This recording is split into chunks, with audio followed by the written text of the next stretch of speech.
selamat datang. Hari ini kita bakal kupas tuntas kekuatan yang mungkin nggak kelihatan, tapi lagi sibuk membentuk ulang kota-kota kita. Kita akan menyelam ke dalam apa yang disebut kompleks inovasi, sebuah mesin baru untuk pertumbuhan ekonomi, dan kita bakal pakai New York City sebagai studi kasus utamanya. Oke, buat mulai, kita langsung aja loncat ke jantung aksinya. Dunia hackathon teknologi yang penuh adrenalin. Coba bayangin deh suasananya. 48 jam, non-stop. Wangi kopi sama pizza di mana-mana. Dan satu-satunya suara yang kedengeran itu cuma ketikan keyboard yang gak berhenti-berhenti. Nah, disinilah, di bawah tekanan yang super tinggi, ide-ide brilian itu lahir dari nol. Kutipan ini, kota ini tidak pernah tidur, sama seperti kami, benar-benar nangkep semangat kerja tanpa henti yang jadi ciri khas budaya ekonomi, teknologi yang baru. Ini tuh bukan lagi soal kerjaan, tapi udah jadi lifestyle. Jadi hackathon itu lebih dari sekedar acara ya. Bisa dibilang ini kayak ritualnya dunia inovasi. Sebuah arena di mana tekanan yang super intens justru jadi bahan bakar buat kreativitas murni. Dan nilai-nilai inti kayak kolaborasi dan kecepatan dipamerkan di sini. Sekarang coba kita mundur sedikit. Hackathon itu kan cuma satu potongan kecil dari puzzle yang jauh lebih gede. Yuk kita lihat cetak birunya, kompleks inovasi. Nah, ini pertanyaan kuncinya nih. Karena ini yang bakal bawa kita dari sekedar ngeliat acara yang seru ke sistem gede di belakangnya. Ini kunci buat paham gimana kota kita sebenarnya berubah. Jawabannya apa?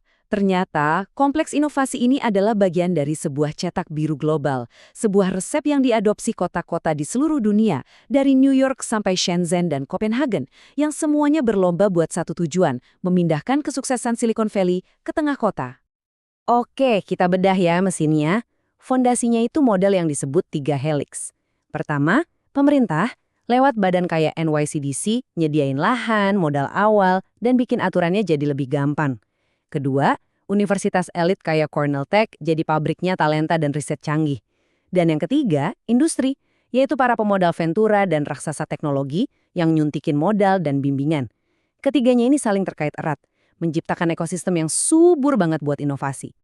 Nah, yang bikin mesin ini jalan itu ternyata bukan cuma uang. Ada 3 jenis bahan bakar. Tentu ada modal finansial dari investor, tapi yang sama pentingnya itu modal sosial, jaringan dan koneksi yang bisa buka banyak pintu. Dan modal kultural, ilmu-ilmu nggak tertulis soal gimana caranya main di dunia startup. Jadi ini ekosistem yang dibangun di atas kepercayaan dan koneksi, nggak cuma soal duit. Sekarang, biar nggak ngawang-ngawang, kita lihat gimana mesin ini bekerja di dunia nyata. Kita bakal ikutin perjalanan seorang pengusaha startup dari sekedar ide sampai, ya, ujung-ujungnya konflik. Cerita Dogspot ini, wah, pas banget buat nunjukin paradoksnya sistem ini. Di satu sisi, lembaga-lembaga kota yang sama, NYEDC dan perpustakaan, ngasih dia penghargaan dan dana. Di sisi lain, departemen kota yang lain malah nyuruh bongkar. Ini tuh kayak pertarungan klasik antara semangat inovasi baru lawan birokrasi lama yang kaku. Kutipan dari pendirinya ini, kami selalu menggalang dana. Bener-bener nunjukin realita pahitnya jadi founder. Ini pengingat kalau di ekosistem ini, nyari modal itu proses tanpa akhir. Dan ini juga yang bikin peran pemodal ventura jadi sentral banget, sebagai pihak yang pegang kunci. Angka ini 80 gila banget sih. Jadi setelah dot-com bubble pecah di awal tahun 2000-an, kepercayaan investor itu anjlok. Perusahaan modal ventura Union Square Ventures harus meeting 80 kali cuma buat dapet satu kata iya. Ini nunjukin betapa skeptisnya dunia keuangan waktu itu sama potensi teknologi di New York City. Tapi mesin inovasi yang kelihatannya hebat ini punya sisi gelapnya juga.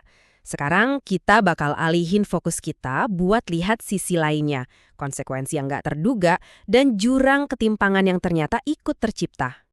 Jadi intinya begini, kompleks inovasi ini bukannya bikin satu ekonomi, tapi malah dua. Dua ekonomi yang jalan barengan tapi kepisah dan timpang banget. Di satu sisi ada kaum elit teknologi yang mendesain masa depan. Di sisi lain ada kelas pekerja teknologi yang merakit perangkatnya. Dan nasib mereka sangat-sangat berbeda. Dan grafik ini ngasih lihat jurangnya dengan angka yang jelas banget. Di industri yang sama, di kota yang sama, pekerja teknologi kulit putih dan Asia dapat gaji hampir 2 kali lipat lebih banyak dari rekan-rekan mereka yang berkulit hitam dan Hispanik. Ini potret gamblang gimana ekonomi teknologi terbagi berdasarkan ras. Dan masalahnya nggak cuma soal ekonomi, tapi juga soal jiwa kotanya. Di satu sudut, ada toko buku Strand yang umurnya 90 tahun, ikon budaya New York. Di sudut lain, ada pembangunan teknologi yang gemerlap. Perjuangan Strand buat nolak status bangunan bersejarah, yang ironisnya justru bakal bikin mereka susah buat beradaptasi, jadi simbol perlawanan karakter lama kota terhadap wajah barunya yang didorong teknologi. Oke, buat penutup kita zoom out lagi, lihat gambaran besarnya. Karena cerita di New York ini sebenarnya bukan cuma terjadi di sana. Ini adalah sebuah babak dari fenomena global.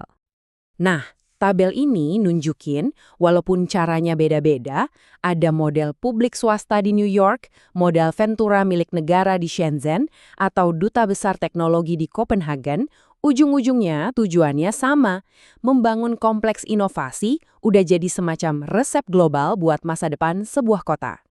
Dan akhirnya kita kembali ke pertanyaan paling penting.